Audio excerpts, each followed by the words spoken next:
নমস্কার, শুভ সন্ধ্যা জানাই সকলকে। আমরা ঘাটাল মহকুমা সাহিত্য একাডেমির পক্ষ থেকে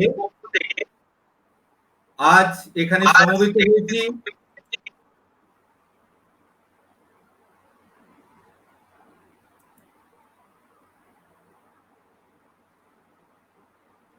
রবিবাসরীয় অনলাইন সাহিত্য আড্ডায়। আপনাদের প্রত্যেককে স্বাগত জানাই। আজ আমরা আমাদের সঙ্গে পেয়েছি বিশিষ্ট চারজন কবিকে। আরো একজন কবি আছেন, তিনি এখনো উপস্থিত হতে পারেননি, আশা করছি খুব তাড়াতাড়ি তিনি উপস্থিত হয়ে যাবেন। বিশেষ করে গর্বের সঙ্গে জানাই আমরা আজকে একজন বিশেষ অতিথিকে পেয়েছি, যিনি শুধুমাত্র ওপার বাংলায় নয়, এপার বাংলাতেও অত্যন্ত জনপ্রিয় এবং পরিচিত মুখ। বিভিন্ন টিভি চ্যানেল তথা সংবাদ মাধ্যমে তার অনুষ্ঠান আমরা দেখেছি, দেখে থাকি। গোলাম কিবরিয়া পিনু বাংলাদেশ থেকে এসেছেন, প্রতিনিধিত্ব করছেন। আপনাকে নমস্কার, স্বাগত জানাই আমাদের ঘাটাল মহকুমা সাহিত্য একাডেমির এই রবিবাসরীয় সাহিত্য আড্ডায়। খুব ভালো লাগছে আপনি আমাদের সঙ্গে যোগ দিয়েছেন এবং কৃতজ্ঞ আমি আপনার কাছে। আমি জাস্ট একবার মাত্র আপনাকে মেসেজ করেছিলাম এবং তৎক্ষণাৎ আপনি আপনার সম্মতি জানিয়েছেন।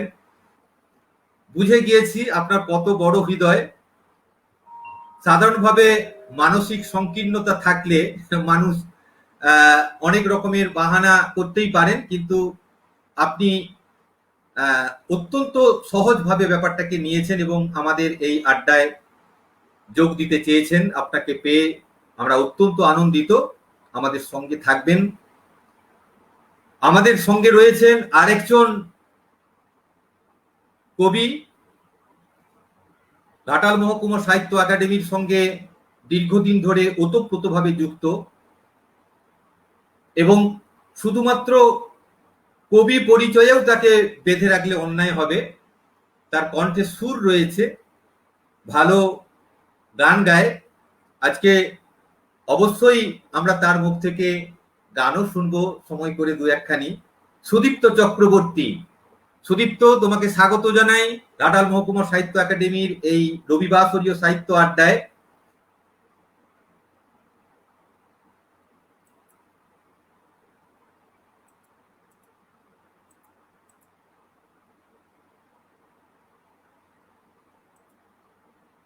আমাদের সঙ্গে এসেছেন উজ্জ্বল চক্রবর্তী, কিন্তু কেন তাকে স্ক্রিনে নিতে পারছি না, বুঝতে পারছি না।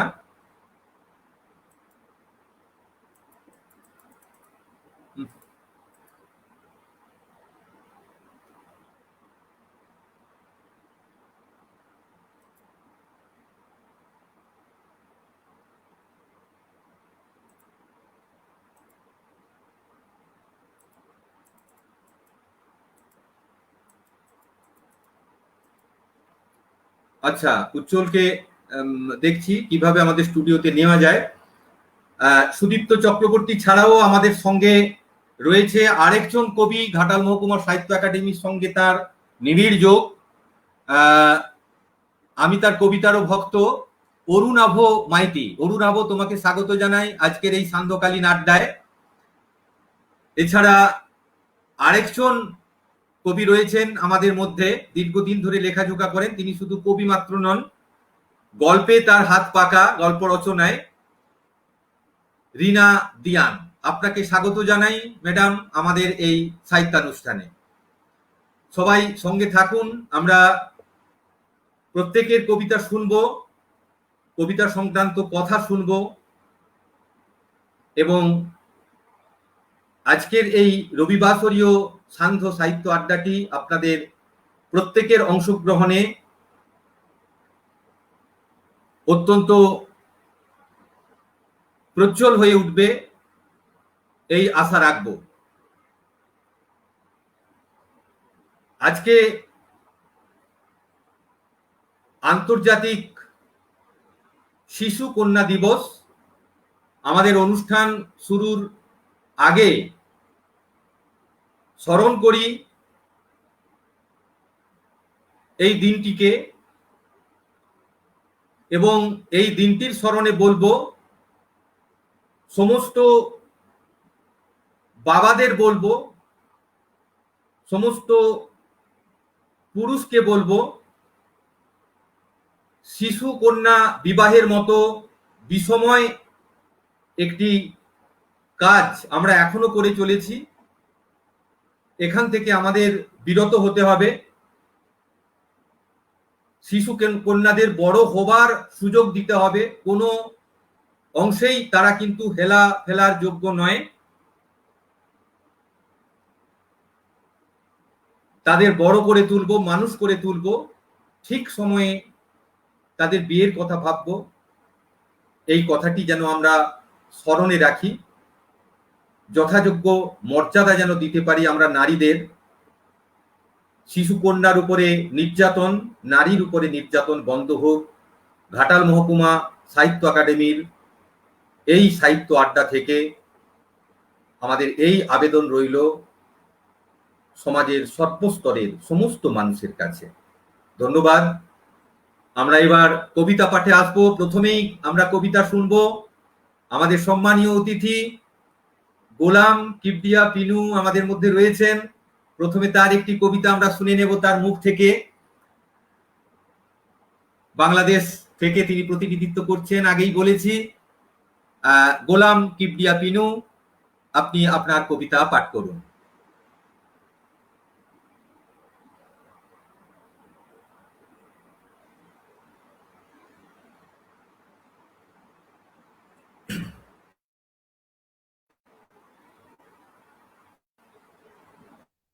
আপনি বোধহয় মিউট আছেন। হ্যাঁ, সরি। আমি করে দিলাম। ঠিক। ওকে।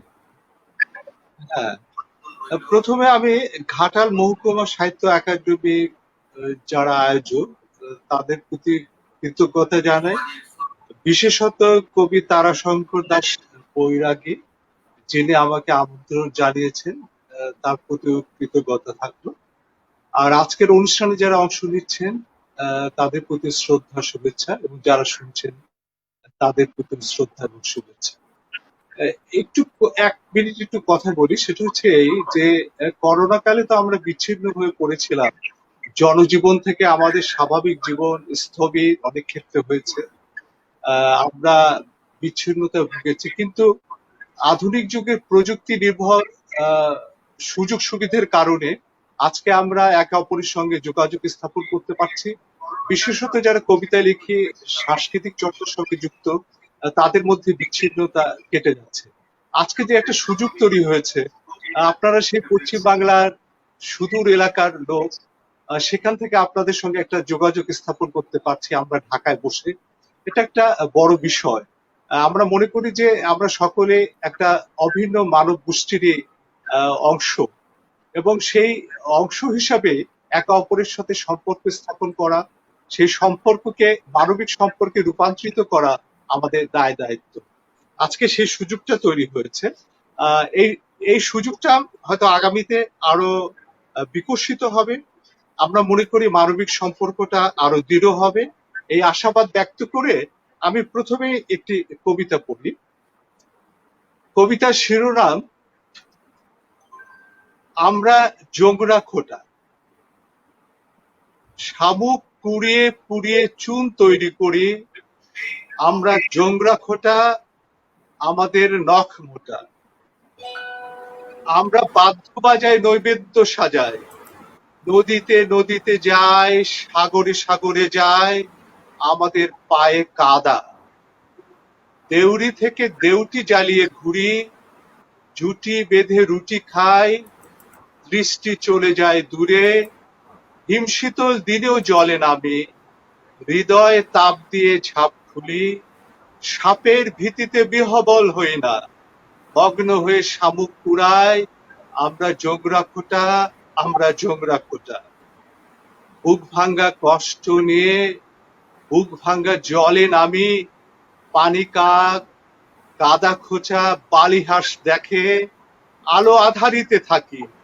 পান থেকে চুন খসে, কিন্তু চুন থেকে আমরা খুশি না, আমরা জোংরা খোটা, আমরা জোংরা খোটা।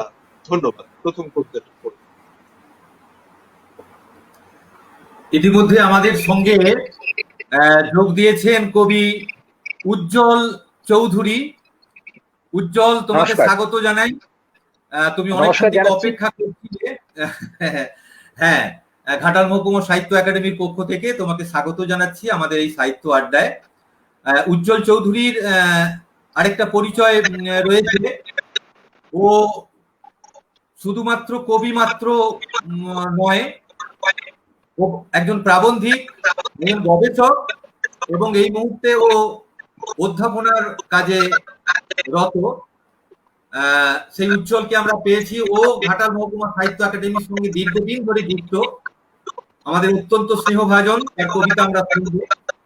আমরা এই মুহূর্তে শুনছিলাম কবি গোলাম কিবরিয়া কবিতা। আপনি কি আরেকটা কবিতা আমাদের শুনিয়ে দেবেন? একটা কবিতা পড়বো? আরেকটা পড়ুন, আপনার কবিতা শুনবো। আমি একটি, আজকে কন্যা দিবসের কথা বললেন আপনি, হ্যাঁ হ্যাঁ হ্যাঁ, সেখানে আমি একটি নারীদেরকে নিবেদিত একটি কবিতা পড়ি। একদম কবিতা খুব ভালো। শিরোনাম প্রকৃতি। এত সহজে খুলে ফেলেছ নিজেকে, আত্মসমর্পণ করো কার কাছে, কোনো বাছ বিচার নেই। তোমার নিজের পাখা খুলে রেখে হেঁটে হেঁটে কই যাও, তার কাছে গিয়ে ধরা দাও। তোমার কি কোনো পছন্দ নেই, তোমার কি কোনো ভালো লাগা নেই, তোমার কি কোনো অভিরুচি নেই, তোমার কি কোনো মুগ্ধতা নেই, তোমার কি কোনো মোহঘোর নেই, তোমার কি কোনো অপছন্দ নেই, তোমার কি কোনো প্রত্যাখ্যান নেই। আধ বোঝা মিলিত চোখ, কুলুপ লাগানো মুখ, নিভৃত ঘরের মধ্যে একা, ছাই মাখা অবস্থায় দীর্ঘশ্বাস, বিলাপ ধ্বনির ভেতর অশ্রু লোচন, শোকচ্ছবি ও মরা কান্না নিয়ে শোক সঙ্গীত। এরপরও কার জন্য পরিপাট্য হও, এরপরও কার জন্য মোহনীয় লাস্যময়ী হও। নিজের ইচ্ছায় চটিও চপল পরো, কিংবা উত্তরীয়, একবার মসলিন পরো, একবার পরো মিহি কাপড়, কখনো বেনারসি, কখনো ভেলভেট, কখনো তাঁত বস্ত্র। অস্ত্র হাতে থাকে কতটুকু। তোমারও মস্তিষ্কে আছে বহু শিরা উপশিরা, বহু বর্ণিল উদ্ভাস। তোমারও আছে সংবেদন, আত্মজ্ঞান, অনুভূতি, চেতন সত্তা। তুমিও তুলতে পারো সপ্ত সুর। নিজের কাছ থেকে নিজে কেন চলে যাও বহুদূর। তুমি এত সহনশীল কেন, তুমি এত কষ্ট সহিষ্ণু কেন, তুমি এত নিয়ন্ত্রিত কেন, তুমি এত ভাবলেশীন কেন। কার অভিলাষে বারবার বন্দী হও, কার লালসায় বারবার গুপ্ত হও, কার ইচ্ছে পূরণে বারবার বলি হও। হয় বিহবলতার পেঁজা মেঘে আটকে গিয়ে কোন ঋতুচক্রে, কোন খাপে, কোন মাপে থেকে যাও। তোমার প্রকৃতি কোন প্রকৃতিতে ধূলি ধূসরিত হয়ে যায়, শেষ রাতও তোমার পর্ণমোচন হবে না, পর্ণমোচন হবে না। ধন্যবাদ।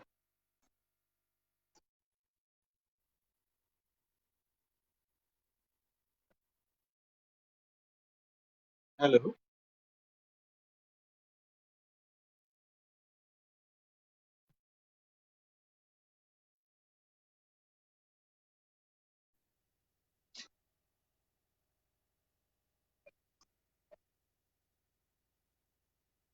হ্যালো।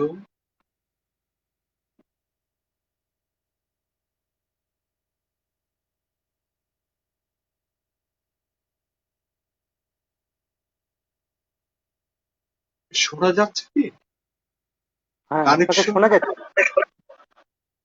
হ্যাঁ, আমি শেষ করে দিয়েছি কবিতা পড়া। দাদা, এবারে গোলাম বাবুর আমরা কবিতা শুনে নিলাম, খুব সুন্দর কবিতা। দাদা, এবারে আপনি অন্য কাউকে দিন। ওনার কি আসলে যোগাযোগ বিচ্ছিন্ন হয়ে গেলাম আমরা? কোন রকম একটা হ্যাঁ, আমি শুনতে আপনি আমার পাচ্ছি। কথা জি, জি। শুনতে পাচ্ছেন তো?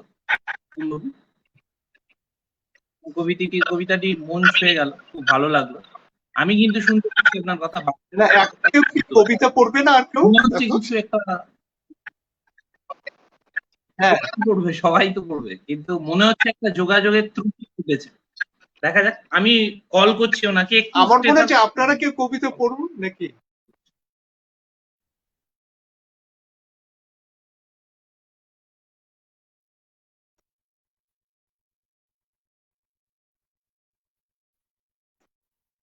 নাকি আমি আরেকটা কবিতা পড়ে ফেলবো? এখন যেহেতু যোগাযোগ করা যাচ্ছে, আপনি কন্টিনিউ করুন, আরেকটা কবিতা আমরা শুনবো। এখন কি শুধু আমাকে দেখা যাচ্ছে? আপনাকেই তাহলে দেখা আমি যাচ্ছে আরেকটা লাইভে, কবিতা আপনি পড়ি, কেমন? হ্যাঁ, আপনি কন্টিনিউ করুন, আমি আমরা একটা শুনছি। কবিতা পড়ি। সেটা হচ্ছে কবিতার শিরোনাম সুন্দরবনকে একা থাকতে দাও। সুন্দরবনকে একা থাকতে দাও, বাহ, ওর নিঝুমতা নিয়ে একা থাকতে দাও, ওর পাখির কিচির মিচির নিয়ে, ওর ডেও পিঁপড়ে নিয়ে, ওর নদীর জলশব্দ নিয়ে একা থাকতে দাও, ওর গড়ান হেতাল, ওর গোল পাতা, ওর বাঘ হরিণ নিয়ে একা থাকতে দাও, একা থাকতে দাও, ওর বাওয়ালি মৌয়ালি নিয়ে রৌদ্র তাপে একা থাকতে দাও, ওর কচি পাতা, পঞ্চমুখী জবা, স্বর্ণলতা নিয়ে একা থাকতে দাও। ও তো কারো অনিষ্ট ডেকে আনেনি, মরণ কালো না, তবে কেন তার সমাধার তৈরি করা হচ্ছে।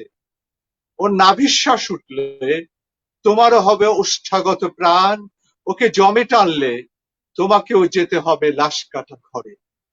ধন্যবাদ। এখনো কি যোগাযোগ স্থাপন হচ্ছে না? বোধহয় কিছু যান্ত্রিক ত্রুটি হচ্ছে যোগাযোগ, তবে আপনার এই কবিতাটা খুবই মনকে ছুঁয়ে গেল। মানে আপনার এই কবিতাটা শুনে খানিকটা আরণ্যকের কথা মনে হলো আর কি। বিভূতিভূষণ যেরকম মায়াময় সমব্যথা নিয়ে তুলে ধরেছিলেন ওই জল জঙ্গল এবং তার কাহিনীকে, আপনিও ঠিক একই রকম ছোঁয়া দিয়ে তুলে ধরেছেন আপনার এই কবিতায় সুন্দরবনের জীবন। খুব ভালো লাগে। আমার মনে হয় আপনি আরো একটা কবিতা পড়ুন, শুনি। আমি আর একটা পড়বো? আপনি একদম ঠিক আছে, আমি একটি কবিতা পড়ি।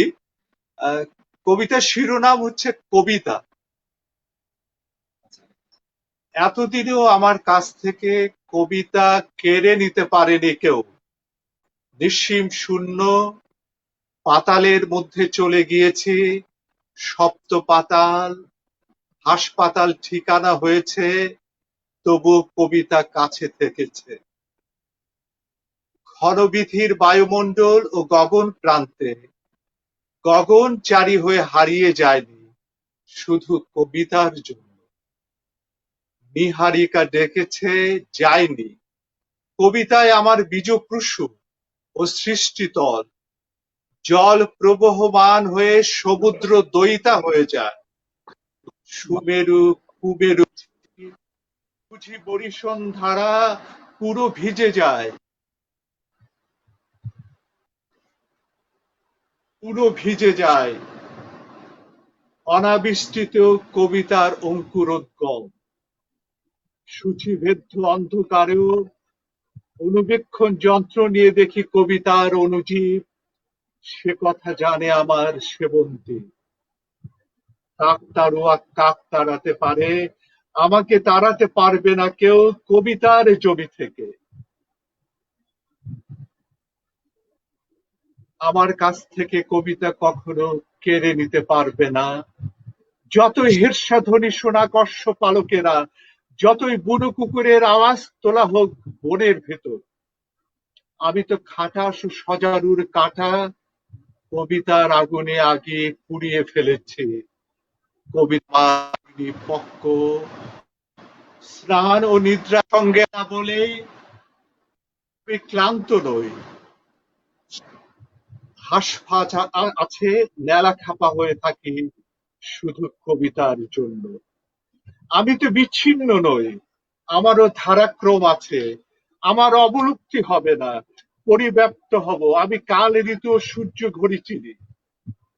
কোন ভিক্ষা বিনিময় ও প্রতিপত্তি নিয়ে কবিতা বাজনা নেয়নি।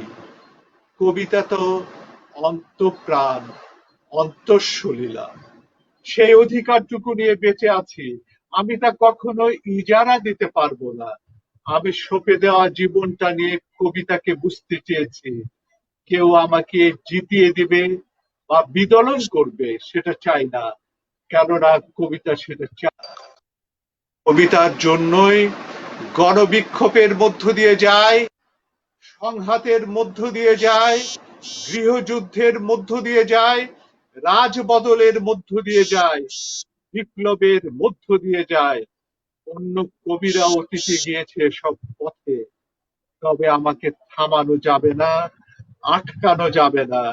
কবি ও কবিতা অনিবার্য, আর্য ও অনার্য বলে কোনো ভেদাভেদ নেই, কোনো ভেদাভেদ নেই। ধন্যবাদ।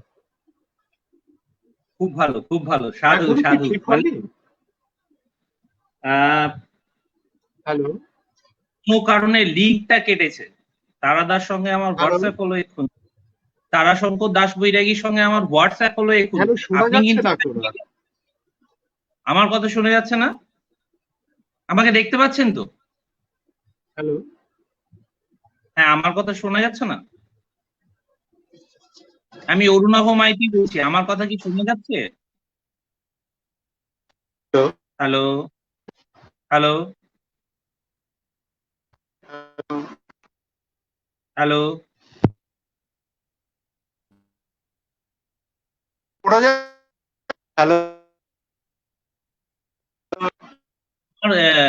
গোলাম বাবু, আমার কথা হ্যাঁ জি, হ্যাঁ শোনা যাচ্ছে, জি জি জি।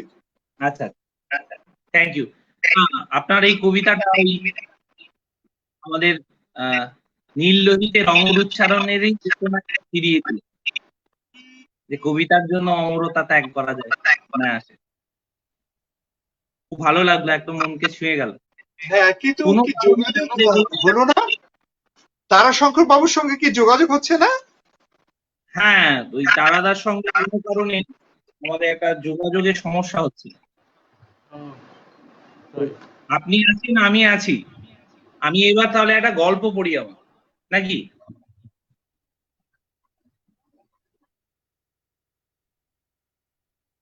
হ্যালো,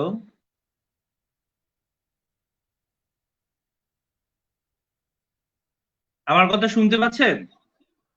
হ্যালো, খুব আমার কথা ডিস্টার্ব শুনতে হচ্ছে পাচ্ছেন? মনে হচ্ছে না? হ্যালো, হ্যালো, আমার কথা কি শোনা যাচ্ছে? হ্যালো,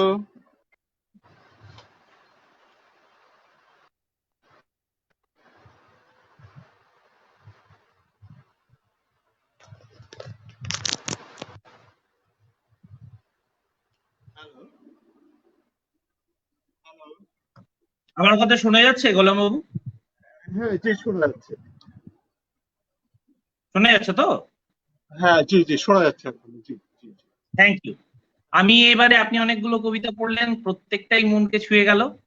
আমি যেহেতু আমরাই লাইভ আছি, যান্ত্রিক ত্রুটির জন্য কিছু হ্যাঁ বলছি, যেহেতু যান্ত্রিক ত্রুটির জন্য আপনি আর আমি লাইভে আছি, তো আমি এটা লিভ করছি না। আপনাকে অনেক কষ্টে আমরা পেয়েছি বাংলাদেশ থেকে, আপনি আমাদের সম্মানীয় অতিথি, আমরা গর্বিত এবং আনন্দিত। দাসপুর মহকুমা সাহিত্য একাডেমির পক্ষ থেকে তাহলে এখন অনুষ্ঠানটা আমি চালিয়ে নিয়ে যাচ্ছি। আমি আপাতত আশা করি, ওটা আশা করি ইতিমধ্যে জুড়ে যাবে। তো আমি একটা আমার একটা অনুগল্প পড়ছি। হ্যাঁ, ঠিক আছে, জি জি পড়ুন, জি জি। অনুগল্প শূন্যের মানুষ। তুমি হয়তো দুপুর বেলায় ভাত খেতে বসেছ, খানিকক্ষণ তোমার খাওয়া দেখে তোমার পাশেই দিনের শেষ আয়োজনটুকু নিয়ে বসেছেন তোমার মা। ভাতের প্রথম গেরাসটা মুখে তুলতে যাবেন, হঠাৎ দেউড়ি থেকে একটা কাতর কণ্ঠের আওয়াজ, দুটি খেতে দেবে গো মা, দুদিন খাওয়া হয়নি। একটা ছেঁড়া খোড়া লুঙ্গি আর শতছিন্ন ময়লা গামছা পরা একটা ভিখিরি। তুমি স্পষ্ট দেখলে নিজের থালা থেকে অর্ধেকের বেশি খাবার তুলে নির্দ্বিধায় মা লোকটাকে দিয়ে দিলেন। লোকটা তোমাদেরই উঠোনে বসে গোগ্রাসে তা গিলছে, আর তোমার মা অন্নপূর্ণার মুখ নিয়ে সামনে দাঁড়িয়ে দেখছেন। তোমার ভীষণ রাগ হচ্ছে। এমনিতেই তোমাদের অভাবের বাড়িতে খাবার বাড়ন্ত থাকে, তারপরে এইসব শূন্যপুরের বাসিন্দারা ভোজবাজির মতো এসে মাঝে মাঝেই তোমার অসুস্থ মায়ের খাবার কেড়ে নেয়, আর তোমার মন খারাপ করা এই ম্যাজিকটা শুধু তোমাদের বাড়িতেই ঘটে। বা বা কিন্তু একটু মন দিয়ে ভেবে দেখো, বুঝবে এই শূন্যের মানুষেরা আসলে শিল্পী। একটু একটু করে তারা তোমার মায়ের ছাঁচে একটা দেবী প্রতিমা গড়ছেন। এই ছিল আমার অনুগল্প। না, সুন্দর সুন্দর, খুব ভালো সুন্দর লাগলো। লাগলো। আচ্ছা, হ্যাঁ। অন্যরাও চলে এসে তারাদা, দিদি হ্যাঁ, আছে? অরুণাভ বাবু, আপনার হ্যাঁ শুনতে পাচ্ছেন আমার গলা? হ্যাঁ, শোনা যাচ্ছে। জি, জি, জি। হ্যাঁ, রিনাদি, তোমার তাহলে গল্প আপনি এবার আপনার কবিতা পড়ুন। আমি একটা আমার কবিতা পড়ছি। হ্যাঁ হ্যাঁ হ্যাঁ, মনে হচ্ছে একটু নেটের সমস্যা হচ্ছে, না হ্যাঁ, এসে এইবার গেছে সবাই মনে হচ্ছে। এই যে, ফিরে আমি এসেছেন তারাদা। ক্ষমা প্রার্থী, হ্যাঁ, ব্রডব্যান্ড পরিষেবা হঠাৎ করে ভেঙে পড়লো, বিস্ময়কর ভাবে ভেঙে পড়লো। এটা অকল্পনীয় ব্যাপার, অপ্রত্যাশিত। যাই হোক, থ্যাঙ্কস টু গড যে আবার ফিরে আসতে পেরেছি স্টুডিওতে। তো উজ্জ্বলও এই কারণে বোধহয় বেরিয়ে গিয়েছিল, উজ্জ্বলকে নিয়ে নিলাম। আচ্ছা, আমরা আবার ফিরে আসছি আমাদের কবিতায়। অরুণাভ, আমি একটু interrupt করবো, তারাদা। অরুণাভ এখন কি অবস্থায় আছে? ইতিমধ্যে কিন্তু আমরা মানে যারা লাইভে আছেন তারা কিন্তু বেশ লাভবান হয়েছেন। হ্যাঁ, মাননীয় আমাদের মাননীয় অতিথি গোলাম কিবরিয়া পিনুর কাছ থেকে কিন্তু অসাধারণ কয়েকটি কবিতা আমরা উপহার পেয়ে গেছি। বেশ বেশ, আর এই বাহ। সময়ের সুযোগে আমিও একটি আমার অনুগল্প পাঠ করেছি। আচ্ছা, এরপরে রিনাদি একটি কবিতা পাঠ করবেন, এটাই রিনাদিকে বলা হয়েছে। উনি কবিতাটা পাঠ করুন, তারপর আপনি যেমন হ্যাঁ। চালাচ্ছিলেন সেই হ্যাঁ, কবি রিনা ম্যাডাম, আপনি রিনা দিয়ান আমাদের সঙ্গে রয়েছেন, উনি এখন কবিতা পাঠ করবেন, করুন।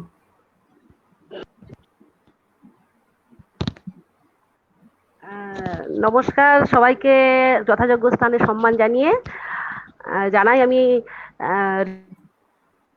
রিনা দিয়ে এখানে আহ্বান করেছেন স্যার তারাশঙ্কর বাবু। আমি ওনার কাছে সত্যি কৃতজ্ঞ। আমার মতো একদম খুবই সামান্য মানুষকে যে উনি এখানে আসার সুযোগ করে দিয়েছেন, এটা মানে আমার কাছে প্রচুর বড় পাওনা। তাই আমি একটি আমার লেখা কবিতা আমি পাঠ করছি। এখন যেহেতু করোনার আবহাওয়া চলছে, তাই করোনার আবহাওয়া নিয়ে আমি একটি কবিতা, জানি না কেমন লাগবে, তবু আমি পাঠ করছি। কবিতার নাম হচ্ছে মানব বনাম ভাইরাস। তীর, ধনুক, বর্ষা, তরোয়াল পড়ে আছে অনাদরে, মিউজিয়ামে স্থান পেয়েছে মরচে ধরা গায়ে। বর্ম শিরস্ত্রাণ আজ ফ্যাশন শোয়ের অংশ, প্রাগৈতিহাসিক যুগের অস্ত্রের নেই কোনো আর বংশ। হিমঘরে বসে বসে কাঁদে পারমাণবিক বোমা, এত অনাদর সইব না আর ফিরে আসব স্বমহিমায়। রাজার আসন অলংকৃত করছে এক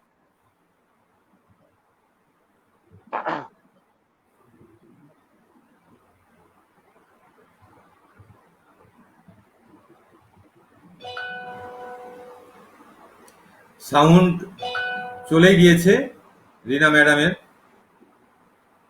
জি।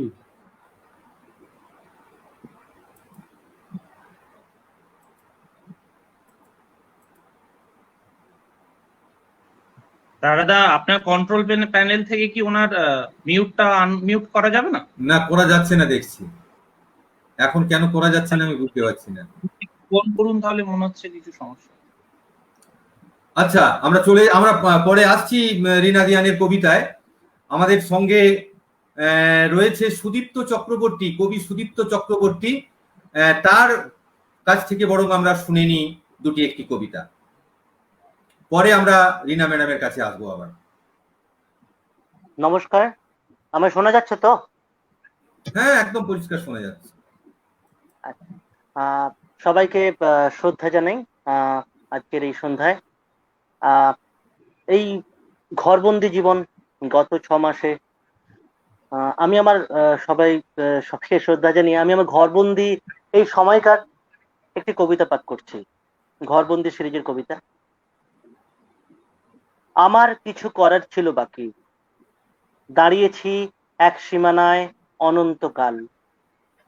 হে বন্ধন মুক্ত করো আমায়, আমি হারিয়েছি দিক নির্দেশ তাল।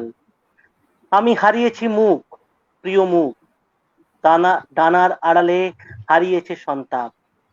এত বেশি লোভ আমার মনেও ছিল, একটুখানি রয়ে গেছে তার ছাপ।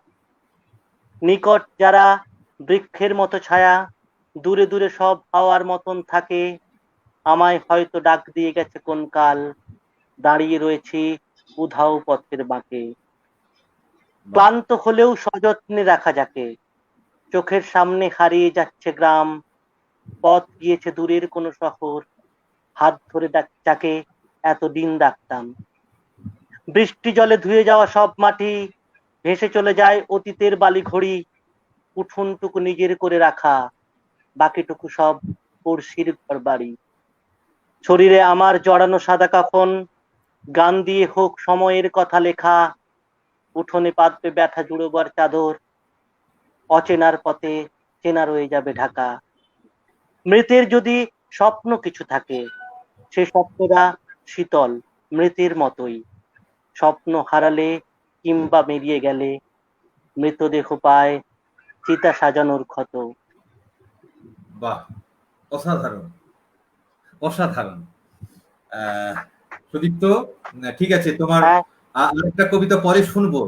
তুমি গান গাইবে কিন্তু একটা। উজ্জ্বল আছে আমাদের সঙ্গে অনেকক্ষণ ধরে, উজ্জ্বল চৌধুরী, তার মুখ থেকে বরং আমরা শুনে নিই তার কবিতা, আজকের দিনের কবিতা। সকল সুজন এবং সুধীবৃন্দকে আমার প্রণাম এবং শুভেচ্ছা জানাচ্ছি। শোনা যাচ্ছে তো আমাকে? সুন্দর শোনা যাচ্ছে।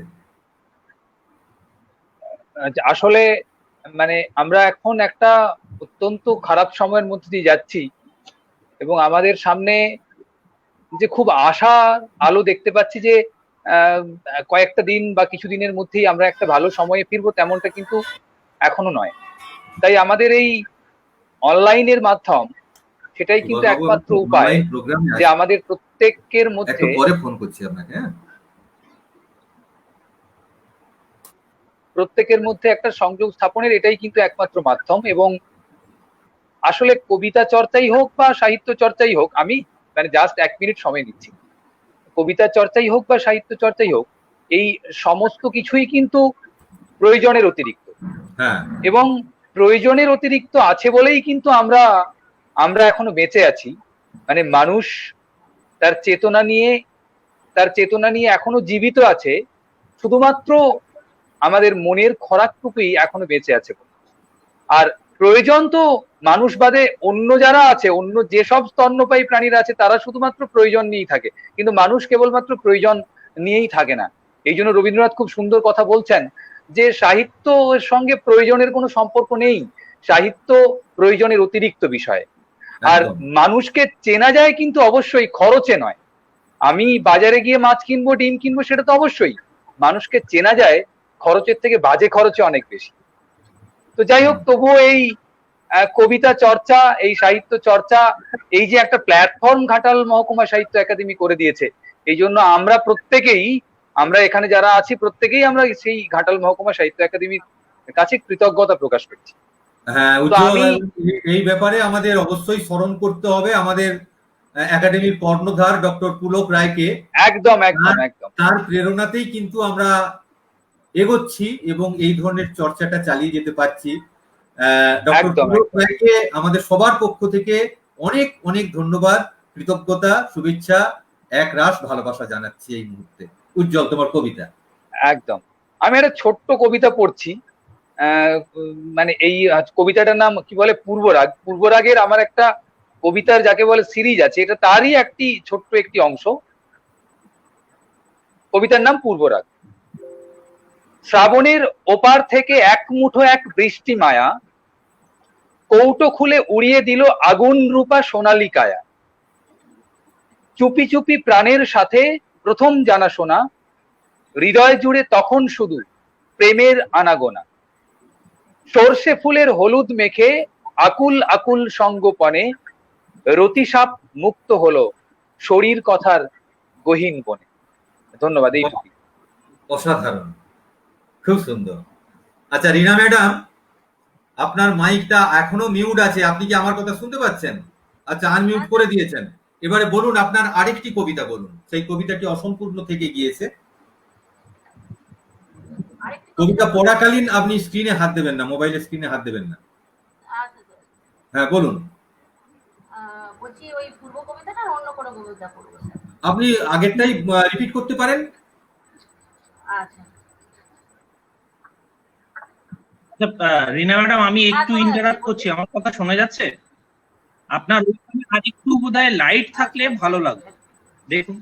আচ্ছা ঠিক আছে, এখন লাইটের ব্যবস্থা তো করা যাবে না এই মুহূর্তে, হোক, তবুও দেখা যাচ্ছে আপনাকে। ঠিক আছে, বলুন, কবিতা বলুন, কবিতাই শুনবো আমরা। ঠিক আছে।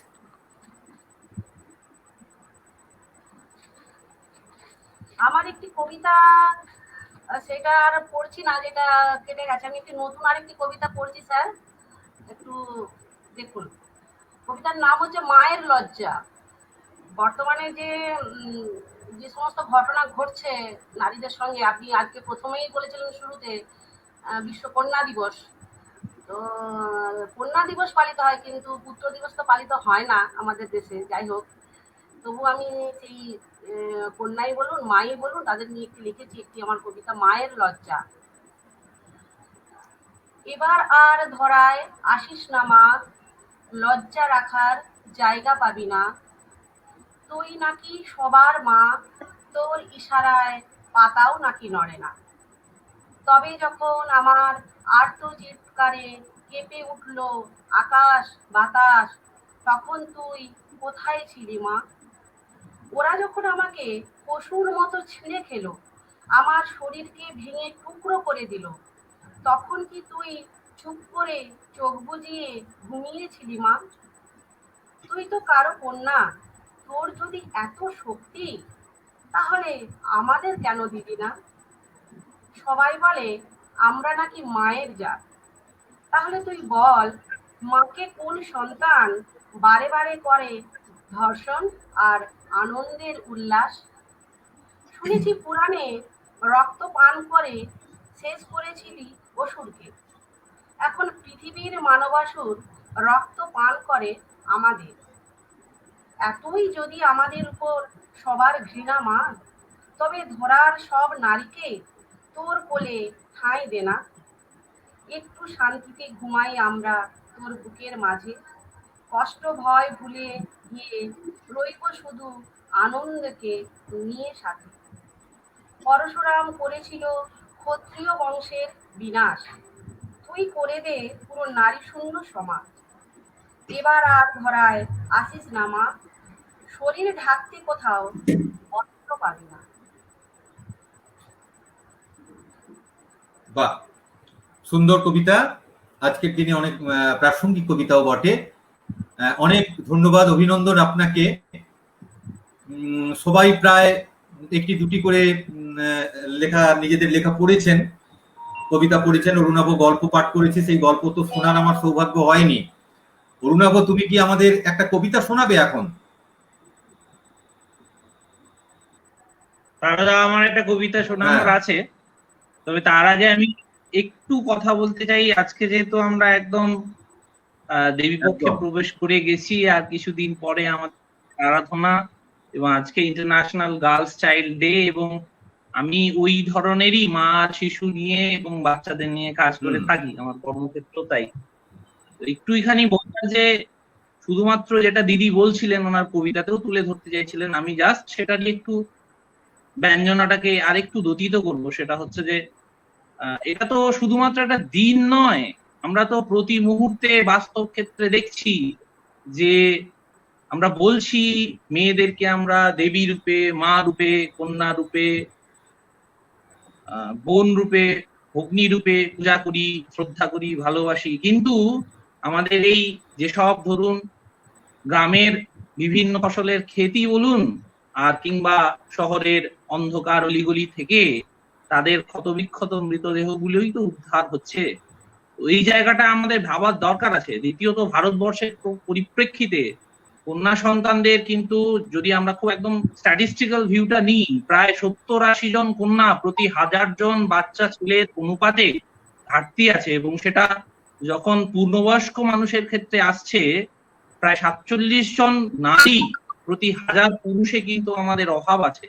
এই জিনিসটাই আমাদের সমাজের যে একপেশে ভাবটা, সেটার দিকে চিহ্নিত করে। যে আমরা এই 4 সেপ্টেম্বরের যে 4th সানডেটা আমরা পালন করি, এটা সত্যি অর্থেই যেন পালিত হয়, এবং সত্যি সত্যি দেবী দুর্গাকে আমরা যেন ঘরে আনছি ভেবেই প্রতিটি কন্যাকে পূজা করতে পারি, প্রতিটি কন্যাকে ভালোবাসতে পারি, শ্রদ্ধা করতে পারি।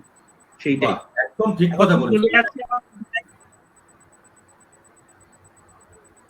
কবিতা বিনির্মাণ। তেমন কিছুই চাওয়ার নেই এ মুহূর্তের কাছে, তবুও দেখো বোকা বাষ্পের টানে ভেসে যাচ্ছে অবুঝ কাল। অনেক তো খোঁজা হলো সেই বুড়ো গোয়াল ঘরের মাচায় বড়ু চণ্ডী দাস। উদ্ধার হলো কি সেই আয়নাখানা, যেটার মধ্যে দেখা যায় কলজে টকটকে লাল। না না হে রাধে, তোমার সে উত্তাল তুমুল দুটি সোনার বাটি নয়। আমায় যে বড় ভবন রসে পেয়েছে এই গধূলি, যখন অবেলায় গুলাল। বেশিরভাগটাই ধূসর হয়ে গেছে সেই সব স্মৃতি, অতলের অল্প অল্প ছোঁয়া ছোঁয়া। সেটুকু নিয়েই না হয় কিছু ব্যবসা বাণিজ্যের ঘাটায় কেটে যাক আমার কাল। তুমি ছুঁয়ে যেও গ্রামখানা ব্যানারের ছবি হয়ে, তোয়ালেতে ফেনা আর তুলতুলে সব। আমি না হয় নির্বাক থেকেই কিছু সোঁদা গন্ধ মুছে নেব, আর ডায়েরিতে সযত্নে সাজাবো কিছু অলিক শব্দের সব। বাহ, ধন্যবাদ। এই ছিল আমার কবিতা বিনির্মাণ। খুব সুন্দর অরুণাভ, অনেক ধন্যবাদ তোমাকে। তোমার কথার সূত্র ধরে পলাশ মুখার্জির লেখা একটি ছড়া বলতে ইচ্ছে করছে তার কথায় আজকের এই কন্যা দিবসের প্রেক্ষিতে। কন্যা শিশু হলেই তুমি তেলে বেগুনে জ্বলো, কোন পুরুষের গর্ভে তুমি জন্ম নিছো বলো? আজকে তুমি নিজে পুরুষ, সেই অবদান কার? নারীর পেটে জন্ম নিয়েই ধরছো নারীর ঘাড়। কোন শিশুটা পুরুষ হবে, কোন শিশুটা নারী, সৃষ্টিকর্তা ঠিক করে দেন, ঠিক করেন না নারী। কন্যা শিশুর দায়টা কেন নারীর ঘাড়ে দাও? অত্যাচারী পুরুষ, তুমি জাহান্নামে যাও। ধন্যবাদ মুখার্জিকে। সত্যি তাই, এখনো কন্যা শিশু জন্ম নিলে আমাদের অনেক বাবার মুখ ভার হয়ে যায়, আমাদের মনের ক্ষোভটা গিয়ে পড়ে ওই প্রসূতি মায়ের উপর। এখনো এই একবিংশ শতাব্দীর প্রথম পাদে দাঁড়িয়েও কিন্তু আমরা এমন অত্যাচারের কাহিনী প্রতিনিয়ত শুনি। এটা বন্ধ হোক।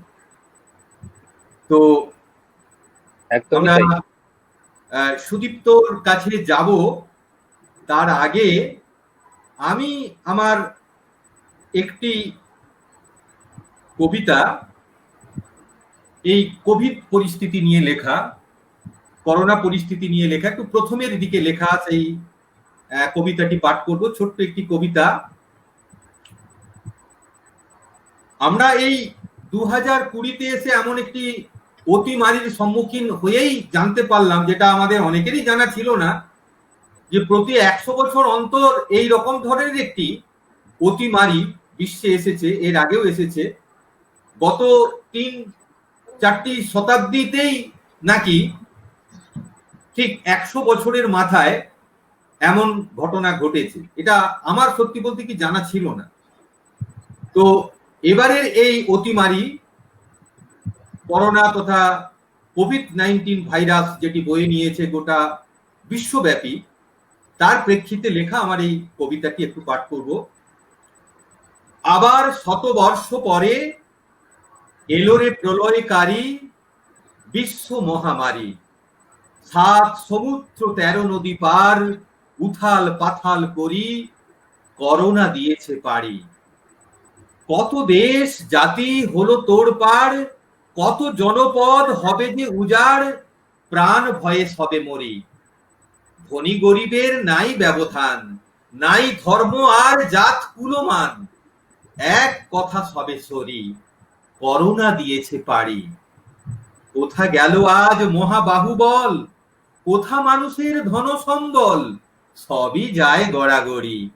রাগ দেশ ঘৃণা সকলই অসার, হিংসা তেজ আর দম্ভ অহংকার, দাম নেই কাড়াকড়ি। করোনা দিয়েছে পাড়ি। এ মহা সংকটে এ ঘোর বিপদে থেকো না কেউ আর আপনার জেদে, এসো সবে হাত ধরি মরণ কেনা করব স্মরণ, মানব জাতির রুকব পতন, করোনাকে বশ করি এসো প্রাণের শপথ করি। ঘর ছেড়ে কেউ না হব বাহির, একাকিত্বই করব জাহির, এটাই বাঁচার পথ। স্বজন সবাই অন্তরে থাক, সোশ্যাল ডিস্টেন্সিং চলুক বেবাক, লকডাউনই রুখতে পারে করোনা রিপুর রথ।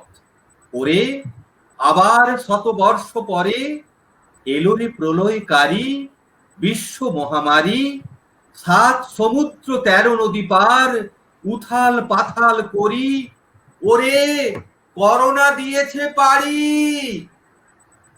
এই আমার কবিতা করোনার প্রেক্ষিতে। খুব সুন্দর অসাধারণ স্যার কবিতা এবং প্রাসঙ্গিক কবিতা, বিশেষ করে এই সময় দাঁড়িয়ে। হ্যাঁ, আমি সুদীপ্তর কাছে যাব। সুদীপ্ত, যে কথা বলছিলাম, তুমি তো গানে যথেষ্টই সাবলীল, তুমি পাবলিক প্রোগ্রামও করো গান নিয়ে।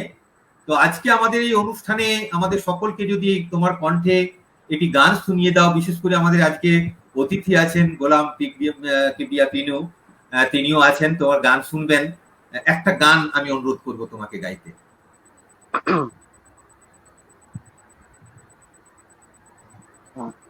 স্যার, সুদীপ্ত গান গাওয়ার আগে শুধু আমি একটি কথাই বলবো। হ্যাঁ, সুদীপ্ত তো আমাদের খুবই পরিচিত। হ্যাঁ, সুদীপ্ত একটি মিউজিক্যাল ব্যান্ড গ্রুপ চালায়, কেমন একদম মাটির গান, মানুষের গান, মুখের গান, সেটা হচ্ছে মেঠো কথা। আচ্ছা আচ্ছা, ও হচ্ছে মেঠো কথার লিডিং ভোকালিস্ট। বাহ বাহ, এই তো জানা গেল। ধন্যবাদ। আমি বলিনি, আমি এত কিছু নাই, মানে আমার গানের গল্প করতে ভালো লাগে, গান গাওয়ার থেকে গান নিয়ে গল্প করতে ভালো লাগে বেসিক্যালি। বেশ, আমি চেষ্টা করছি একটা গান গাইবার, জানি না কতটুকু। বোধহয় তোর মাইক্রোফোনটা একটু হ্যাঁ, বল। সমস্যা হচ্ছে, তুই মাইক্রোফোনটা খুলে করা। সাউন্ডটা কিন্তু কোয়ালিটি আসছে না, মানে প্রোডাকশনটা অত ভালো হচ্ছে না। আচ্ছা, মাইক্রোফোনটা খুলে দাও তো সুদীপ্ত। না, শোনা এবারে যাচ্ছে না, শোনা- এবারে বলো। হ্যাঁ, শোনা যাচ্ছে, এবারে শোনা যাচ্ছে? হ্যাঁ, শোনা যাচ্ছে, শোনা যাচ্ছে। বলো। ঠিক আছে, ঠিক আছে। তোর নামে ভরসা করি তোরই দিলাম ছেড়ে, তোর নামে ভরসা করি তোরই দিলাম ছেড়ে, একবার হাল ধরিয়া বইছ মাঝি, হাল ধরিয়া বইছ মাঝি, আমার ভাঙা তরি রে অকুল ধরিয়াই বুঝি কুল নাই রে, আমায় ভাসাইলি রে, আমায় ডুবাইলি রে, অকুল দরিয়ায় বুঝি কুল নাই, কুল নাই,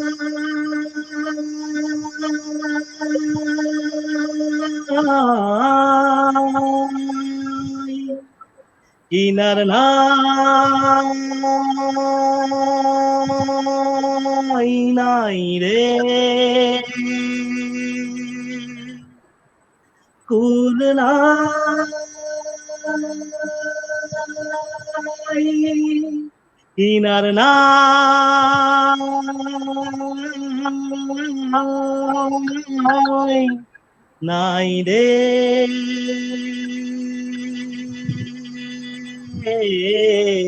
আমায় ভাসাইলি রে, আমায় ডুবাইলি রে, অকুল দরিয়ায় বুঝি কুল নাই রে, আমায় ভাসাইলি রে, আমায় ডুবাইলি রে, অকুল দরিয়ায় কুল নাই রে। সাধু সাধু সাধু। দারুণ দারুণ। খুবই সুন্দর। তো আমাদের সম্মানীয় অতিথি গোলাম কিবরিয়া পিনু আজকে আমাদের এই ছোটখাটো একেবারেই খুব ক্ষুদ্র পরিসরে গঠিত আমাদের এই একাডেমির রবিবাসরীয় সাহিত্য আড্ডায় এসে আপনার কেমন লাগছে, বা আমাদের এই প্রজন্মের কবি এরা সবাই বয়সে অনেকটাই তরুণ, তো এদের কবিতাও আপনি শুনলেন, আপনার কেমন লাগছে, আপনার অনুভূতির কথা যদি খুব সংক্ষেপে আমাদের বলেন, আমরা সমৃদ্ধ হব। আমার তো খুবই ভালো লাগছে। বিশেষ করে মনে হচ্ছে যে আমি আমার স্বজন বন্ধু কবিদের কাছাকাছি আছি এবং খুবই একটা সুন্দর সময় কাটাচ্ছি। বিশেষ করে এখানে তো অনেক ভালো কবিতা পড়া হলো, একটা অনুগল্প পড়া হলো, একটা সুন্দর গান গাওয়া হলো। তো এগুলো তো আমাদেরই অখণ্ড বাঙালি সংস্কৃতির যে ঐতিহ্য আছে তারই অংশ হিসাবে আমরা মনে করি। আমরা এখানে একটু বলে রাখি, সেটা হচ্ছে এই যে ভারত উপমহাদেশ তো আমাদেরই একটা ভূখণ্ড। আমাদের যারা পূর্বপুরুষ ছিলেন তারা এই ভূখণ্ডে বসবাস করেছেন।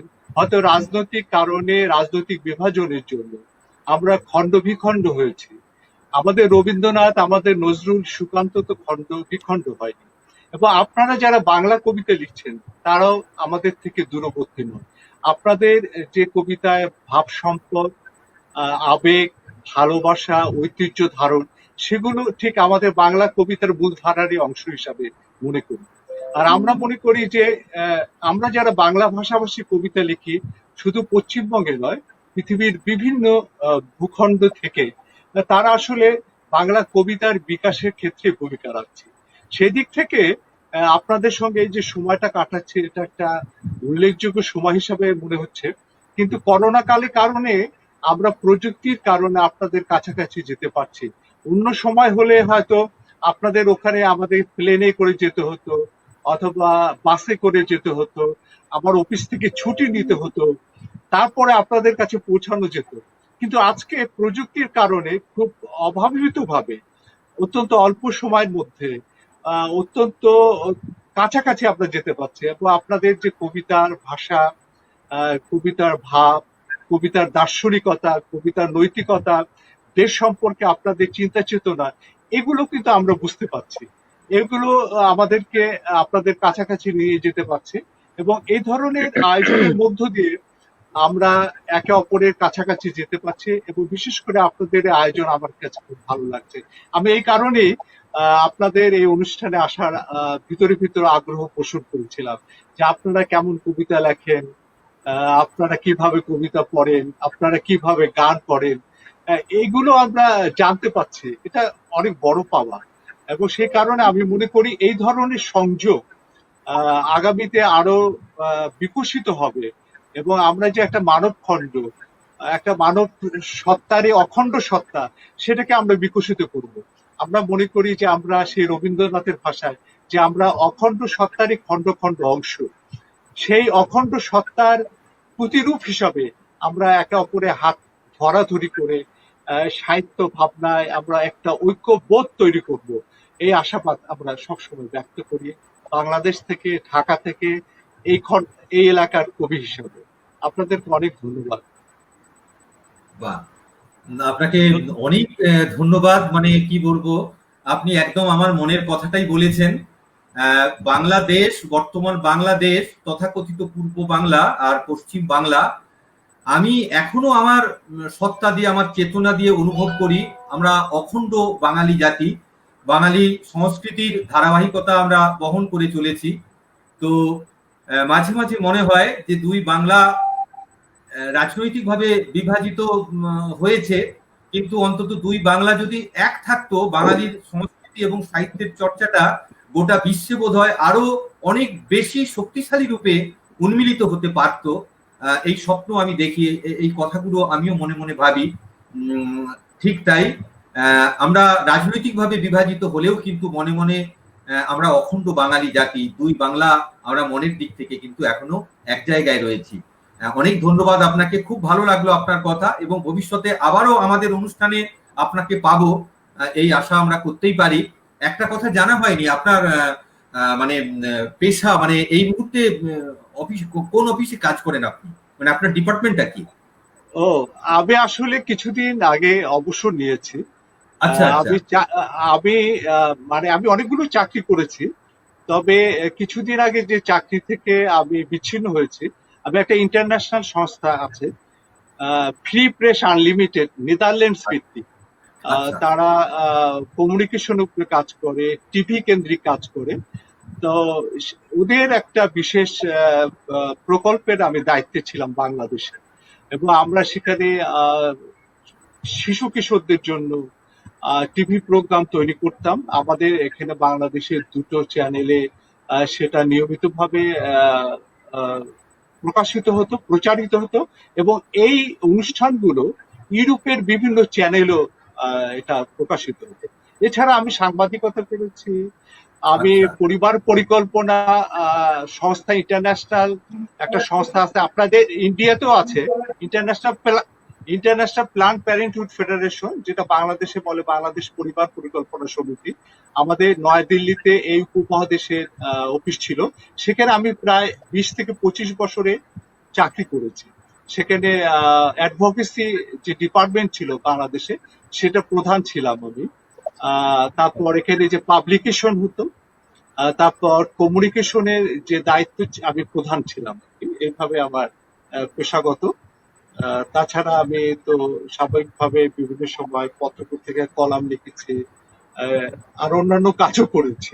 এই হচ্ছে আমার পেশাগত পরিচয়। আপনার মানে বিস্তর অভিজ্ঞতা রয়েছে, কমিউনিকেশন যেহেতু আপনার মূল কাজের ব্যক্তির জায়গা, সেক্ষেত্রে বহু মানুষের সঙ্গে মেলামেশা করেছেন, এবং মানুষের চরিত্র সম্পর্কে যে একটা গভীর অভিজ্ঞতা লাভ, সেটা আপনার এখান থেকে হয়েছে। খুব ভালো লাগলো আপনার সঙ্গে আজকে এক মঞ্চে আমরা বসে অনুষ্ঠান করছি, কবিতা পাঠ করছি, কবিতা শুনছি, ভালো লাগলো। আপনার কাছে আরেকটা অনুরোধ থাকবে, আপনার পরিচিত বাংলাদেশের যারা কবি এই মুহূর্তে কবিতা চর্চা করছেন, তাদেরকে উৎসাহিত করুন। আমাদের সাহিত্য একাডেমির এই অনুষ্ঠানে অবশ্যই আহ্বান জানাবো।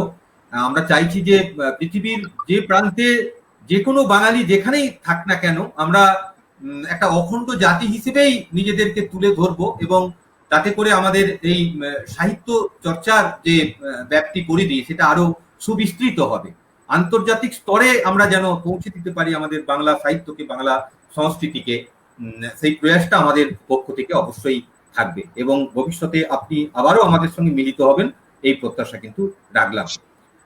অরুণাভ, আজকের এই সন্ধ্যায় আমরা এই 6 জন কবি বাংলা কবিতা নিয়ে আলোচনা করছি, বাংলা সাহিত্য নিয়ে কথা বলছি।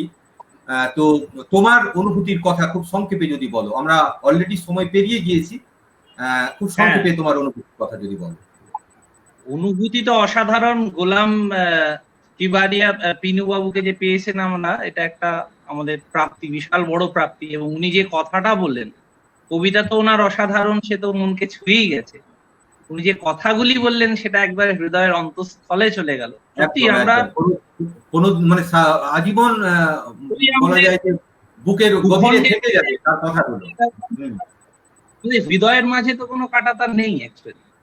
একদম একদম। আমরা একটাই জাতি, একটাই সত্তা, এবং আমাদের মা জননী এবং মাতৃভাষা একটা ব্যাপার। আর অ্যাকচুয়ালি কথা হয়েছিল একটু আড্ডা হবে, ওই মাঝখানে একটুখানি সমস্যার জন্য আড্ডাটা হলো না। আমি দুটো একটু, আমাদের এই মা দুর্গার পূজা আসছে খুব শীঘ্রই, তো দুটো তিনটে একটু তথ্য পেয়েছিলাম। আমি একদম খুব ইনে নাটশেল বলার চেষ্টা করছি। সেটা হচ্ছে যে দুটো মিথ আমার এই মুহূর্তে ভেঙেছে, যেটা আমার একটু দুঃখই লেগেছে। তো সেটা একটা হচ্ছে যে আমরা যাকে নবপত্রিকা বলি, কলাবউ বলি, বরাবর গণেশের পাশে যে দাঁড়িয়ে থাকতো দুর্গা প্রতিমায়, সে যে অ্যাকচুয়ালি গণেশের বউ নয়, সে যে নবপত্রিকা এবং মা দুর্গারই একটি প্রতীকী রূপ, সেটা এইবারে আমি জানতে পারলাম একটি লেখার মধ্যে দিয়ে। আমার বেশ দুঃখই লাগলো, ছোটবেলা থেকে জানতাম যে সে বউ। আর দ্বিতীয়টা হচ্ছে যে আমাদের যে একটা ঐতিহ্য, মানে আমরা পুজো বলতে বুঝি বীরেন্দ্র কৃষ্ণের সেই ভরাট কণ্ঠস্বর। তো ওই মহালয়া সঙ্গে যে সত্যিকারের মহালয়ার কোনো যোগ নেই, মহালয়ার সঙ্গে সত্যি অর্থে দুর্গাপূজার কোনো যোগ নেই। মহালয়া আদতে পিতৃতর্পণ, সেই কর্ণকে ফেরত পাঠানো হয়েছিল যেহেতু সে তার পিতৃতর্পণ ইনকমপ্লিট রেখে গেছিল, এবং শুধুমাত্র পূর্বপুরুষকে জলপিণ্ড দান করাটাই এই মহালয়ার উদ্দেশ্য। এটাও জানতে পারলাম, এটা বেশ রোমান্টিসিজমে একটু ঘাটতি পড়লো। তবে একটা রোমান্টিসিজম রয়েই গেল যে একই সাথে কিন্তু মানে অবিভক্ত বাংলাদেশেও যেমন তাহেরপুরের 12 ভূঁইয়ার একজন ভূঁইয়া কংসনারায়ণ বলা হয়, উনি 1606 কাছাকাছি দুর্গাপূজা প্রত্যয়ন করেন, যেটা এখন অকাল বোধন বা শারদ উৎসব বলে আমরা জানি। একই সাথে সাথে দিনাজপুর ও মালদার জমিদাররা করেছিলেন প্রথম আমাদের শারদ উৎসবের প্রবর্তন, এবং আমাদের ভবানন্দ মজুমদার নদিয়ার করেছিলেন। তো সেই জিনিসগুলো, আর তার সাথে সাথে প্রথম বারোয়ারি পূজা কিন্তু 1790 সালে হুগলির গুপ্তিপাড়ায় প্রথম শুরু হয়। আর একটা লাইনই বলবো শুধু, যে একটু গেয়ে বলবো, অচিন্ত রূপ চরিতে সর্ব শত্রু বিনাশিনী রূপং দেহি জয়ং দেহি যশো দেহি দিশো জহি। এই একটা প্রদোষকালে আমরা দাঁড়িয়ে রয়েছি, মায়ের কাছে এই প্রার্থনাই করব, যেখানে যেমন ভাবে থাকুন সবাই ভালো থাকুন, এবং মায়ের আশীর্বাদে এই যে সবার শত্রু করোনা আমাদেরকে গ্রাস করতে বসেছে, সেই কালো ছায়া আমাদের কাছ থেকে দূরে সরে যায়। এইটুকু। নমস্কার। খুব ভালো লাগলো অরুণাভ তোমার কথা। তুমিও ভালো থেকো, খুব খুব ভালো থেকো, সপরিবারে ভালো থেকো। সুদীপ্ত, তুমি এই মুহূর্তে তো কর্মসূত্রে ভীষণ ব্যস্ততার মধ্যে আছো, তোমার মুখে শুনেছি। তবুও এই শত ব্যস্ততার মধ্যেও আমাদের এই আড্ডায় আজকে যোগ দিলে এবং তোমার কবিতা শোনালে, গান শোনালে, আমাদের তো খুব ভালোই লেগেছে। তোমার কেমন লাগলো বলো? আমি প্রথমত কৃতজ্ঞতা জানাই ঘাটাল সাহিত্য সংসদ এবং স্যার আপনাকে, মানে তারাশঙ্কর বাবু আপনাকে, এবং পুলক কাকুকে। তার সঙ্গে এরকম একটা অনুষ্ঠানে যেখানে গোলাম ভাইয়ের মতো একজন মানুষ আমাদের সঙ্গে রয়েছেন বাংলাদেশ থেকে, মানে এরকম একটা প্ল্যাটফর্মে আমি একসাথে অনুষ্ঠান করছি, এটা আমার জন্য খুব একটা ভালো লাগার জায়গা। বেসিক্যালি বাংলাদেশের সঙ্গে মানে আমার মানে যুক্ত হওয়াটাকে একটা অদ্ভুত ভাবে মানসিক ভাবে একটা যুক্ত হওয়া, সেটা প্রায় একটা 10 বছর আগের গল্প। অদ্ভুত ভাবে, এবং সেই মানে সেই মিশে যাওয়াটা একটা এমন ভাবে মিশেছে যে ভেতরে ভেতরে একদম রন্ধে রন্ধে রন্ধে রন্ধে আমার শিরা উপশিরায় নদীর মতো বাংলাদেশের মানে এপার বাংলা ওপার বাংলা নদীর মতোই বইছে বলতে পারে। মানে সেটা আমার বাংলাদেশের টেলিফিল্ম হোক, বাংলাদেশের গান হোক, মানে আমার বাংলাদেশের নিশিতা বড়ুয়া বা এই প্রজন্মের যারা রয়েছে, অর্ণব, নিশিতা বড়ুয়া, বা যারা লোকসঙ্গীত গায়, বা জেমস ভাই, মানে প্রত্যেকেই, আর মোশাররফ করিম, চঞ্চল ভাই, মানে আমি পাগলের মতো দেখি। তো বাংলাদেশের সঙ্গে আমার সম্পর্কটা ভীষণ রকম একটা আত্মিক সম্পর্কই মানে গড়ে উঠেছে। এবং আমার লোকসঙ্গীতের ভালো মানে লোকসঙ্গীতের পেছনে যে খোঁজটা, সেটা মূলত তৈরি হয়েছিল আমার প্রথম হাবিব ভাইয়ের গান শুনে, মানে প্রথম তৈরি হয়েছিল। মানে সেদিক থেকে এক মানে আমি কৃতজ্ঞ বাংলাদেশের কাছে ভীষণ ভাবে। মানে আমি আলাদা করে যদি কোনো দেশ হিসেবে দেখি, যদিও গান যেহেতু কোনো সীমানা মানে না, সেহেতু আমি এক দেশ হিসেবেই বলছি। এইরকম একটা অনুষ্ঠানে সাক্ষী থাকতে পেরে আমার নিজেরও খুব ভালো লাগে। এবং ডেফিনেটলি আপনার মানে গোলাম ভাইয়ের কবিতা শুনে বিশেষত আমাদের সুন্দরবনের কবিতা খুব ভালো লেগেছে, মানে খুব টেনেছে সুন্দরবনের উপরে লেখাটি। যাই হোক, উজ্জ্বলদা বা রিনাদি, অরুণাফ, সবাইকে অনেক ধন্যবাদ আমাকে আমার সাথে এইরকম একটা প্ল্যাটফর্মে আমার মতো লোকের সাথে মোটামুটি প্ল্যাটফর্মটা শেয়ার করার জন্য। ভালো লেগেছে, ভালো লাগাটুকুই শুধু শেয়ার করি। আর সবাইকে শারদীয়ার আগাম শুভেচ্ছা জানাই। ভালো থাকুন। এই করোনা কাল আমরা কাটিয়ে উঠবো নিশ্চয়ই। মায়ের আগমনে নিশ্চয়ই সমস্ত বাধা বিপত্তি দূর হয়ে যাবে, আমরা এই আশা রাখি এবং প্রার্থনা রাখি। সবাই ভালো থাকুন, এটুকুই। খুব ভালো থেকো সুদীপ্ত, খুব ভালো লাগলো তোমার কথা। তুমি খুব ভালো গুছিয়ে কথা বলতেও পারো। আমাদের সঙ্গে স্টুডিওতে যারা আছেন তারা প্রত্যেকেই খুব ভালো কথা বলছেন এবং বলেন, আমি জানি।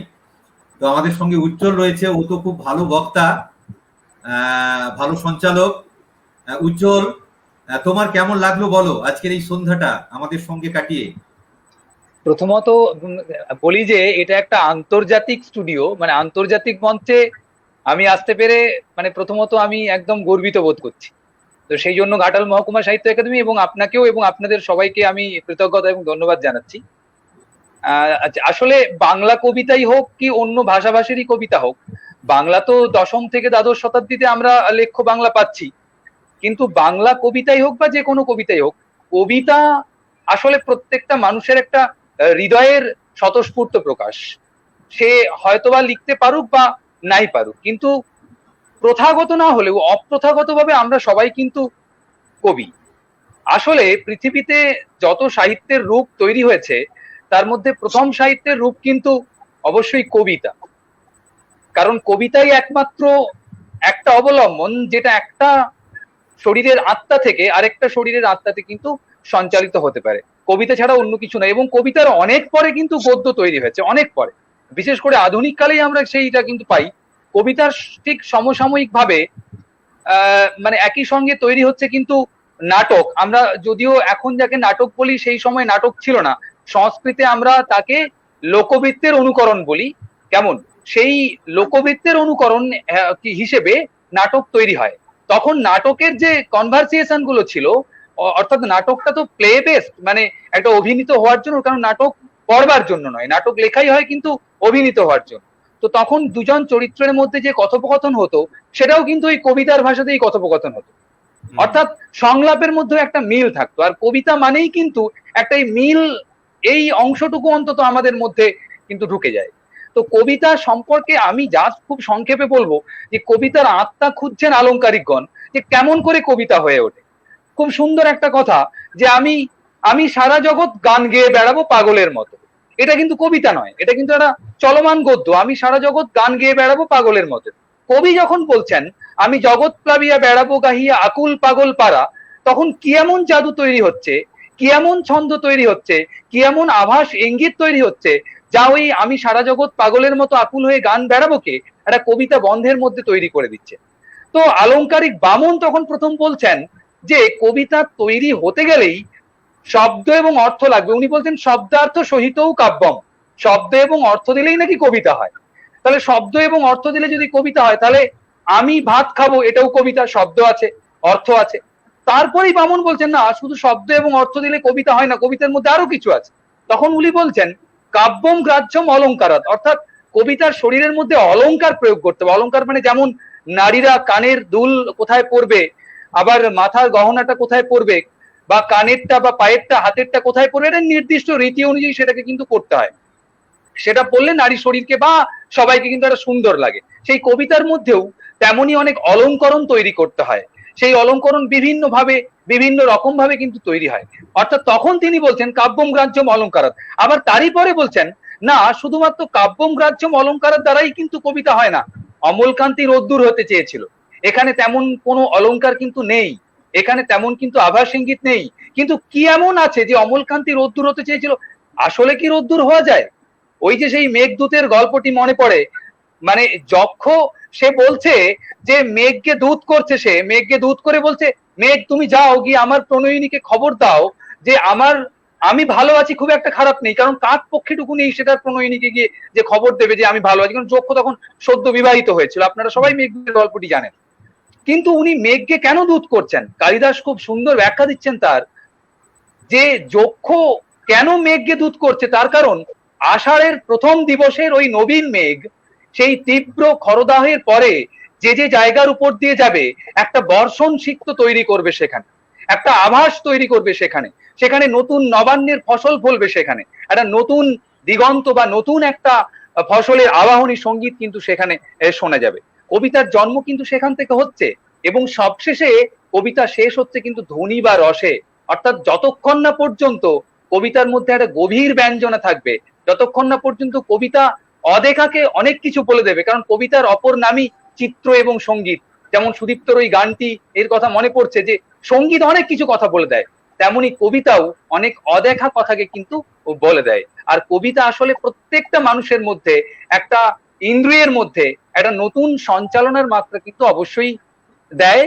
এবং সেই কবিতাই আমাদের এই মহামারীর সময় আমাদের সব থেকে বড় একটা যোদ্ধা, আমাদের মানে আমাদের দিকে একটা কি বলে বড় একটা প্রেরণা দেয়, সেই কিন্তু কবিতা।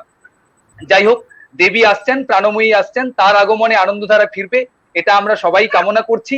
কেমন তো আসল কথা, শুভ অশুভ শক্তি সবসময় কিন্তু চলাচল করে। ওই যখন আমরা কৃতাঞ্জলি পুষ্টে অষ্টমীর দিন পুজো দিতে যাই, তখন কিন্তু দেবীর পদতলে মহিষাসুর আছে। আমরা যখন পুষ্পের অর্ঘ্যটা প্রদান করি, তখন কিন্তু অশুভ শক্তিকে অতিক্রম করেই কিন্তু শুভ শক্তির দিকে যায়। তাই অশুভ শক্তি থাকবেই, সেই অশুভ শক্তিকে কাটিয়েই আমরা কিন্তু খড়গ খেটগ ধারিণীর অবশ্যই দিকে এগিয়ে যাব, শুভ শক্তির দিকে এগিয়ে যাব। এই করোনা কাল একদিন কাটবেই, আমরা আবারও একই রকম ভাবে উৎসব মঞ্চে ফিরবো, এই আবাহন বা এই বার্তাটুকু আমরা রাখছি। এবং আজকের এই আবহ, আন্তর্জাতিক আবহ, এটা আমাকে অবশ্যই প্রাণিত করেছে। এবং অনেক দিন যাবৎকাল, মানে যতদিন করোনা চলবে, আমি অন্তত অনেকটাই ভেতরে প্রাণশক্তি সঞ্চয় করতে পারলুম এই অনুষ্ঠান থেকে। তাই প্রত্যেককে আমার শুভেচ্ছা, অভিনন্দন। ভালো থাকবেন সবাইকে, এটুকু কামনা রাখছি। খুব ভালো লাগলো উজ্জ্বল তোমার কথা, খুব সুন্দর বলেছো, খুব ভালো কথা বলেছো। কবিতা নিয়েও তোমার যে খুব সংক্ষিপ্ত ভাবনার কথা তুমি বললে, এটা নিশ্চয়ই আমাদের শ্রোতা দর্শক বন্ধুদেরও সমৃদ্ধ করবে। তো আমরা একবারে অনুষ্ঠানের শেষ পর্যায়ে চলে এসেছি। আমাদের সঙ্গে রয়েছেন কবি গল্পকার রীনা দিয়ান। আপনার কেমন লাগলো, খুব সংক্ষেপে আপনার অভিব্যক্তি যদি একটু তুলে ধরেন। আমি তো কি বলবো, আমি সব থেকে বেশি ধন্যবাদ জানাই আমাদের সবার প্রিয় কবি তারাশঙ্কর বাবুকে। তিনি আমাকে এই প্ল্যাটফর্মে আসার সুযোগ করে দিয়েছেন। স্যার, আপনাকে অনেক অনেক ধন্যবাদ। তার সঙ্গে ঘাটাল মহকুমা সাহিত্য একাডেমি তো সত্যি এই যে প্ল্যাটফর্মটা তৈরি করেছে, এটা সত্যি মানে ভীষণভাবে প্রশংসার যোগ্য। কারণ এই করোনার আবহে সবাই তো যে যার ঘরবন্দি অবস্থায়, সেখানে এই যে একজন যিনি বড় কবি গোলাম কিবরিয়া পিনু, ওনার সঙ্গে যে আমার দেখা হবে, এটা তো আমি ভাবতেই পারিনি। কারণ এই প্ল্যাটফর্মটা তো আপনারা সবাই তৈরি করেছেন বলেই ওনার মতো বড় কবির যে দেখা, সেটা তো না, যেটা আমাকে প্রথমেই বললেন কবি গোলাম কিবরিয়া পিনু, যে আমাকে আসতে হলে যদি আপনাদের সঙ্গে দেখা করতে হতো আমাকে বাই এয়ারে আসতে হতো, নাহলে তো আমাদের সঙ্গে দেখা হতো না। কিন্তু এই যে একটা আপনারা প্ল্যাটফর্ম তৈরি করেছেন, এখানে আমরা এই যে মুখোমুখি দেখছি, আমি যেন মনে হচ্ছে আমি স্যারের কাছেই বসে আছি, কবির কাছেই বসে আছি। এই যে কবির মুখ থেকে যে কবিতাগুলো শুনলাম, এটা তো একটা বিরাট বড় পাওনা আমার কাছে, অত্যন্ত বিরাট বড় পাওনা। তার সঙ্গে যে অরুণাভ রয়েছে, অরুণাভ তো প্রথম থেকে খুব ভালো লেখে, আমি প্রথম থেকেই জানি, আমরা একসঙ্গে সার্ভিসও করেছি অরুণাভর সঙ্গে। আর সুদীপ্ত বাবুই বলুন বা উজ্জ্বল বাবুই বলুন, আমি দুজনকে চিনি, ওনাদেরও আমি লেখা পড়েছি, খুবই ভালো লাগে। কিন্তু এই যে দেখা পাওয়াটা, এই যে একসঙ্গে বসে সবার সঙ্গে বসে ওনাদের কবিতা শোনা বা গান শোনা, এটা আমার কাছে বিরাট বড় পাওয়া।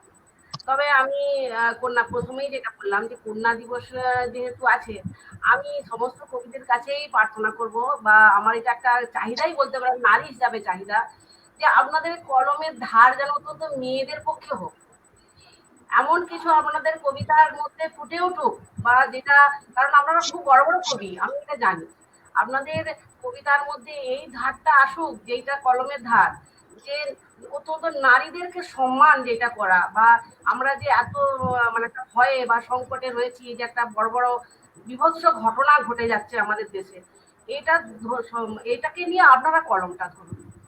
আমরা তো আছি, আমরা তো নারীরা আছি, মেয়েরা তো আছি, কিন্তু আমি চাইছি আপনাদের কাছে স্পেশালি, আপনারা বড় বড় কবি আছেন, আপনারা লিখুন, আপনাদের লেখা আমরা আমরা তো পড়ি, এর বাইরেও, ভারতবর্ষের বাইরেও অনেকে লেখাগুলো পড়ে, বা আপনারা সবাই খুব বিখ্যাত একজন করে সবাই কবি।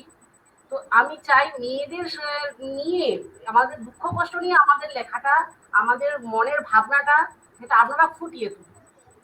এই যে দুর্গাপুজো করে তো কোনো লাভ নেই, আমাদের যদি প্রাপ্য সম্মান আমরা পেলাম না, তাহলে দুর্গাকে, ওই মাটির দেবীকে পুজো করে আপনাদের কি লাভ, আমাদেরই বা কি লাভ বলুন তো? এটা তো লাখ লাখ কোটি কোটি টাকা খরচা হচ্ছে, কিন্তু আমাদের জন্য কি করছে? আমি চাই আপনাদের লেখায় আমাদের মতো নারীদের, সাধারণ নারীদের লেখাটা, দুঃখ কষ্টটা আপনারা ফুটিয়ে। আমি চাই যে আমরা মেয়েরা যারা রাত্রি 9টার পরে বাইরে বেরোতে পারি না, আমাদের ভয় পায়, বা আমার যে দুটি কন্যা সন্তান আছে, তারা যতক্ষণ না স্কুল বা টিউশন থেকে বাড়ি ফিরছে আমাদের তো সবসময় একটা ভয়, আতঙ্কে আমরা দিন কাটাচ্ছি। এই যে জিনিসটা, এইটা আস্তে আস্তে আপনাদের লেখা বলুন বা সংগ্রামী বলুন, কারণ বিগত দিনেও যখন নজরুলের কবিতাতেও দেখেছি আমরা একটা বিদ্রোহ দেখেছি, তেমনি আমি চাই আপনাদের কবিতার মাধ্যমে সেই বিদ্রোহটা আসুক। কারণ আমাদের বাঙালিদের কলমের ধার তরোয়ালের ধারের থেকে অনেক অনেক বেশি ধারালো, এটা আমার খুব মানে জানা আছে, এটা আমার পড়াশোনাতেও আছে। তাই আমি চাই যে আপনাদের লেখায় সেই ধারণাটা ফুটে উঠুক, সেই ধারটা ফুটে উঠুক। বেশ, খুব ভালো লাগলো ম্যাডাম আপনার কথা। স্যার স্যার একটা সেকেন্ড, স্যার একটা সেকেন্ড, একটু একটা কথা বলবো। হ্যালো স্যার, যেহেতু উনি মানে উনি একটা নারী শক্তির কথা বললেন, আমি স্যার একটা ছোট্ট জাস্ট একটা আমার অনুগল্প, মানে ওনার জন্যই এটা বলছি আর কি, যেহেতু উনি বললেন এটা, তাই মানে এটা যদি একটু সময় দেন, আমি জাস্ট 1 মিনিট হয়তো লাগবে। এই গল্প পাঠের মধ্য দিয়ে আজকের অনুষ্ঠান আমরা শেষ করব, ঠিক আছে? আচ্ছা, এই অনুগল্পটির নাম হচ্ছে কন্যা কথা। অনুগল্পের নাম হচ্ছে মানে কন্যা কথা। অঝোর কথারা হারিয়ে যাচ্ছে দিগন্তের রেণুতে রেণুতে, যত গভীরে যাচ্ছে আটকে আটকে উঠছে রোমকূপ। দু চোখ ভরা মেঘ মাসের স্বপ্ন টুপটাপ গলে পড়ছে বৃষ্টি হয়ে। আলগা বাতাসে থরথর করে কেঁপে যাচ্ছে মেয়েটির ঠোঁট। সোঁদা গন্ধকে আঁকড়ে ধরছে তার নখ। ঢুকে যাচ্ছে ক্ষয়িষ্ণু মাটি। দেহটি লীন হচ্ছে পঞ্চভূতে। আর আমরা নেমেছি সব ব্যবচ্ছেদে। ধন্যবাদ। বাহ, খুব সুন্দর, খুব ভালো লাগলো, মধুরেণ সমাপয়ে। তো গোলাম কিবরিয়া পিনু, আপনাকে আবারও অশেষ ধন্যবাদ আমাদের সঙ্গে মিলিত হবার জন্য। ভবিষ্যতে আবারও দেখা হবে। অরুণাভ, সুদীপ্ত, উজ্জ্বল, রিনা ম্যাডাম, আপনাদের প্রত্যেককে আমার পক্ষ থেকে অনেক অনেক শুভেচ্ছা, ভালোবাসা রইল। অবশ্যই শারদ শুভেচ্ছাও থাকলো, আগাম শারদিয়ার অভিনন্দন প্রত্যেককেই। সবাই খুব ভালো থাকুন, সুস্থ থাকুন, অন্যকেও সুস্থ রাখতে, ভালো থাকতে সহযোগিতার দুধের হাত বাড়িয়ে দিন। এই বলে আমরা আজকের মতো আমাদের এই আড্ডা শেষ করছি। ধন্যবাদ, নমস্কার। নমস্কার। ধন্যবাদ। নমস্কার।